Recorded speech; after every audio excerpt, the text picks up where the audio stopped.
Satu kata ini bisa berdampak sangat besar, terlebih jika yang melakukan kelalaian adalah seorang petugas medis. Melewatkan sesuatu saat bekerja, bisa-bisa nyawa pasien dapat melayang. Namun selain petugas medis, para petugas lainnya juga tercatat pernah beberapa kali melakukan kelalaian dalam bertugas. Parahnya, cara kelalaiannya ini mengakibatkan kematian. Seperti apa kasusnya? Inilah 7 kelalaian petugas berujung kematian versi on the spot.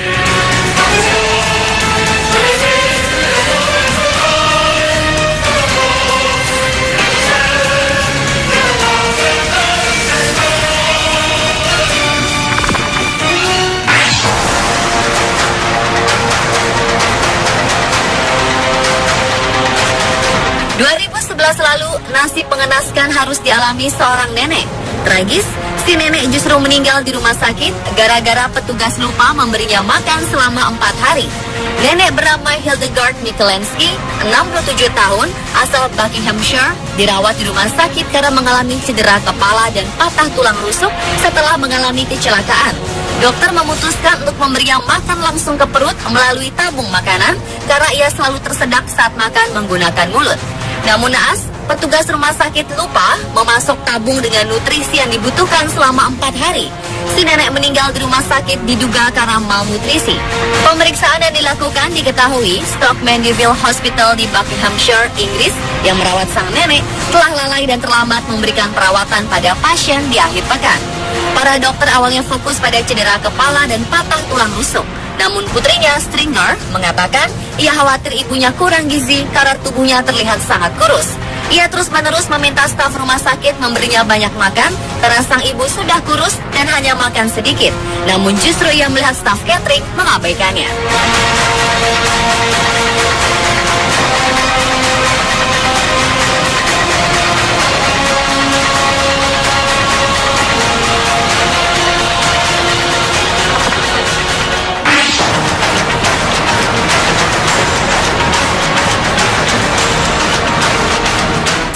Pasien rumah sakit Sarojini Naidu Medical College di Agra, Uttar Pradesh, India, meninggal karena lemas.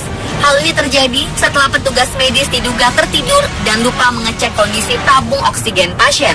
Si petugas terbangun dari tidur siang setelah terdengar ribut-ribut di antara petugas lain dengan keluarga pasien. Insiden aneh ini terjadi di ruang radiologi rumah sakit. Keluarga pasien bernama Narendra, warga Hathras, Uttar Pradesh, India, menuding Narendra meninggal karena kelalaian tim medis. Meski begitu, manajemen rumah sakit membantah pasien meninggal karena kesalahan petugasnya yang tidak memasang tabung oksigen tepat waktu. Manajemen rumah sakit berpendapat bahwa pasien meninggal karena penyakit kronis, bukan karena defisiensi oksigen.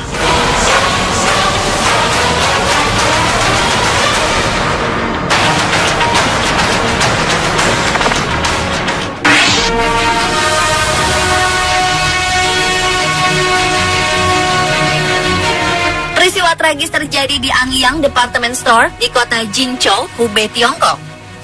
Xiang Liu Juan tewas tertelan eskalator setelah menyelamatkan putranya dari maut. Kantor berita FVP melaporkan ibu berusia 30 tahun ini sedang menggandeng si anak menaiki eskalator. Namun ketika tiba di penghujung eskalator, tiba-tiba saja panel eskalator terbuka hingga mengakibatkan perempuan ini kehilangan keseimbangannya. Saat mulai terjatuh, ia berusaha mendorong putranya yang kemudian segera diselamatkan petugas toko yang sedang berdiri. Tragis, eskalator terus bergerak dan menelan tubuh Xiang. Petugas pemadam kebakaran memerlukan waktu lebih dari 4 jam untuk membuka mesin eskalator. Sayangnya mereka menemukan korban sudah tidak bernyawa. Investigasi menunjukkan perbaikan baru saja dilakukan di eskalator maut ini. Rupanya petugas teknisi lupa untuk menormalkan kembali fungsinya. Kecelakaan ini menimbulkan kehebohan di Tiongkok, terutama di media sosial Weibo. Berbagai kecaman bermunculan terhadap manajemen pusat perbelanjaan yang diduga telah lalai dalam melayani pengunjung.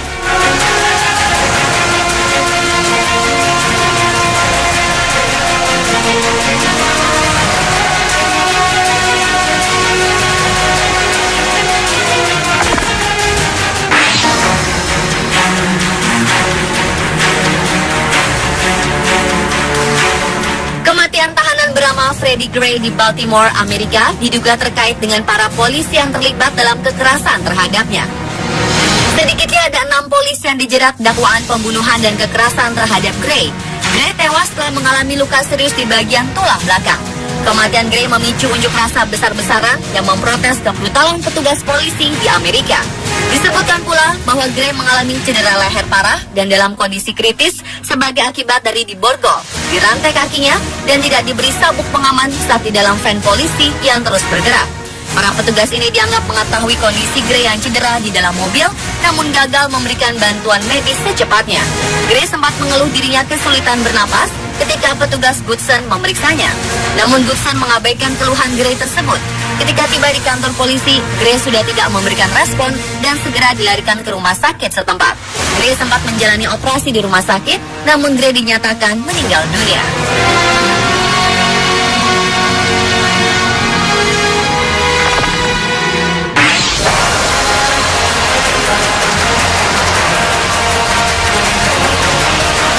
Manami Yamaguchi, bayi 9 bulan ini meninggal dunia akibat sakit. Saat meninggal, ia dititipkan di tempat penitipan anak bernama Toys di Utsunomiya di prefektur Tochigi. Manami Yamaguchi atau biasa dipanggil Emily, lahir pada 26 Juli 2014, meninggal sekitar pukul 4 waktu setempat. Suhu tubuhnya sempat mencapai 38 derajat Celcius. Hakim menyatakan pihak Toys bersalah karena tidak merawatnya dengan baik. Toys terbukti bersalah hingga didenda. Dalam putusan pengadilan Utsunomiya, keluarga sang bayi mendapat ganti rugi sebesar 115 juta yen atau sekitar 13,5 miliar rupiah. Sejak 23 Juli 2014, Ibu Emily memang menitipkan anaknya ke Toys dan rencananya akan mengambilnya kembali pada 26 Juli pagi. Namun naas, Emily meninggal dunia karena sakit sesaat sebelum ibunya menjemputnya.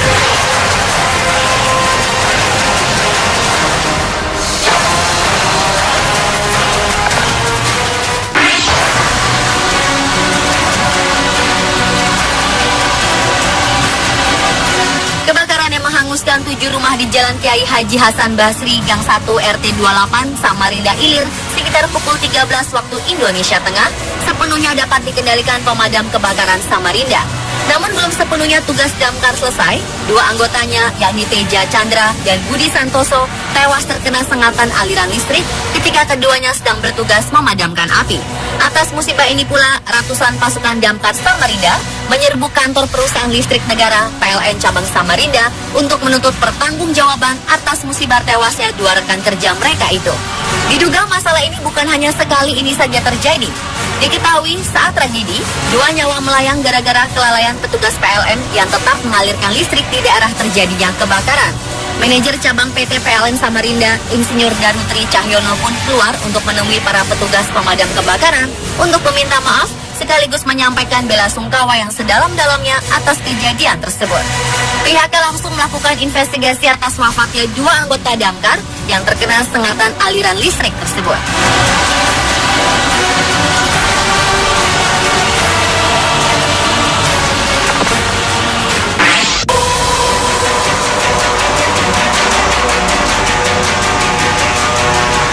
Titin, seorang ibu rumah tangga di Pandeglang, Banten, tewas setelah tertembak peluru nyasar.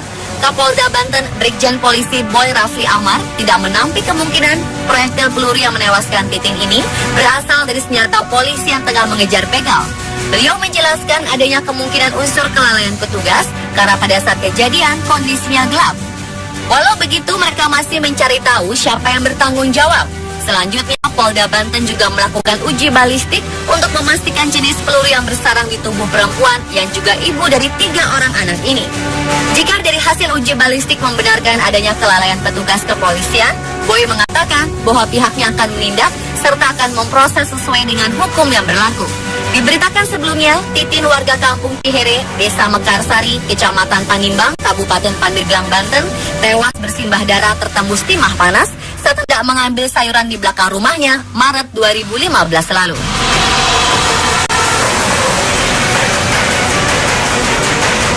Dan pemirsa, itulah berbagai kasus kelalaian petugas berujung kematian. Sarsi on the spot.